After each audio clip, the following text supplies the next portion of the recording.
Heroine Nayanthara ప్రేమలో పడి ప్రభుదేవ తన భార్యకు సైతం విడాకులు ఇచ్చేశాడు. అంతేకాదు ఇక పెళ్లి ఖాయం, ఇక తొందరలోనే వీళ్ళిద్దరు పెళ్లి చేసుకోబోతున్నారు అనే టైంలో వీళ్ళిద్దరూ అనూహ్యంగా విడిపోయారు.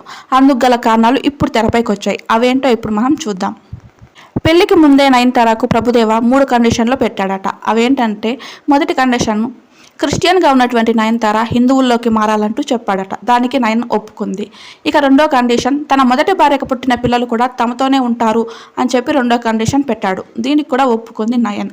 ఇక మూడో కండిషన్, నటనకు గుడ్ బై చెప్పాలి, ఇంకెప్పుడు సినిమాలో నటించకూడదు అంటూ చెప్పుకొచ్చాడట ప్రభుదేవ. అయితే ఇందులో మాత్రం అసహనం వ్యక్తం చేసింది నయన్. గ్లామరస్ రోల్ చేయను కానీ నటిగా మాత్రం కొనసాగుతానంటూ తనకు ఎంతగా నచ్చ చెప్పడానికి ప్రయత్నం చేసింది నయన్. కానీ ప్రభుదేవ ఎంతకీ ఒప్పుకోకపోవడంతో, పెళ్లికి ముందే ఇన్ని కండిషన్లు పెట్టాడు కదా ప్రభుదేవ, ఇక పెళ్ళైన తర్వాత తన పరిస్థితి ఏంటో అని తెలుసుకున్నటువంటి నయనతార బాగా ఆలోచించి ప్రభుదేవకు బ్రేకప్ చెప్పేసిందంట. ఇది స్టోరీ.